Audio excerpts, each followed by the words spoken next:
সিকিমে নির্মীয়মান টানেলে ভয়াবহ ধস, মৃত বেড়ে 20। বাংলা শ্রমিকদের নিয়ে উদ্বেগ, নজরে প্রশাসন।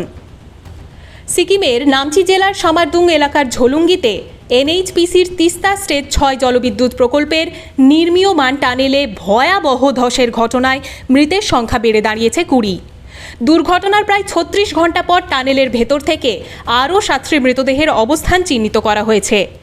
উদ্ধারকারী দল সেগুলো উদ্ধারের কাজ চালিয়ে যাচ্ছেন। এর আগে 13 জনের মৃতদেহ উদ্ধার করা হয়েছিল। প্রাথমিকভাবে 12 জন শ্রমিককে জীবিত উদ্ধার করা হলেও এখনও একাধিক শ্রমিক টানেলের ভেতরে আটকে রয়েছেন বলে প্রশাসন সূত্রে জানা গিয়েছে। সরকার থেকে পক্ষ থেকে আমরা সকাল থেকে আমি ডিএম কালিম্পং, এসপি কালিম্পং, আমাদের এডিএম সহ অনেক আধিকারিক সকাল থেকে আমরা আছি এখানে। সিকিম প্রশাসন সঙ্গে আমরা যোগাযোগ রেখেছি। এখন অবধি ওদের টোটাল 12খানা ডেড বডি ওরা বের করতে পেরেছে, তার মধ্যে 4খানা বডি আমাদের। কিন্তু আমাদের যা প্রাথমিকভাবে খবর পাওয়া গেছে কি 11 জন হয়তো ভিতরে থাকলেও থাকতে পারে। সব মিলিয়ে সবকটা ফ্যামিলির সঙ্গে যোগাযোগ করা হয়েছে, তাদেরকে আমরা এখানে নিয়ে আসছি, তাদেরকে আমরা যোগাযোগ করেছি, ওদেরকে এখানে নিয়ে আসানো হচ্ছে।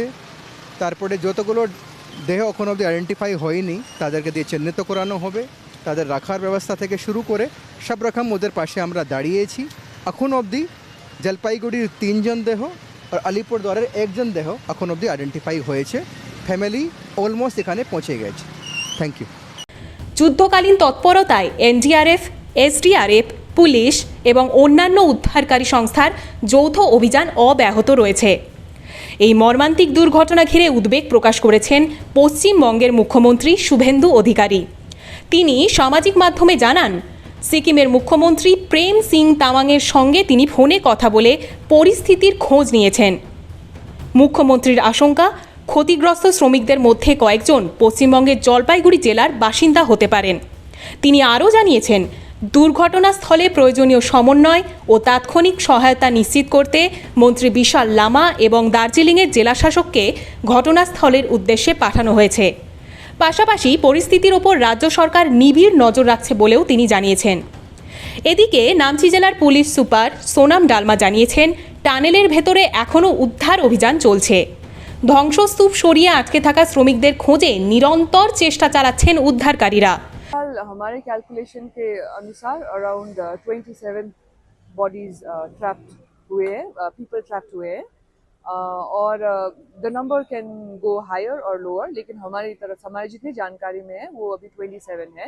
27 ट्रैप्ड हुए थे और अभी 10 का बॉडी हम रिकवर कर पाए हैं। इनमें से हम 3 लोगों को आइडेंटिफाई नहीं कर पा रहे अभी, और आइडेंटिफिकेशन प्रोसेस जारी है। हम लोग ट्राई कर रहे हैं। 3 तो वेस्ट बंगाल के निकले हैं जितना आइडेंटिफाइड है, और एक उत्तराखंड के भी हैं, और आसाम से भी हैं, और सिक्किम के एक हैं। সিকিমের এই ভয়াবহ টানেল দুর্ঘটনায় মৃতের সংখ্যা আরও বাড়তে পারে বলে আশঙ্কা করা হচ্ছে।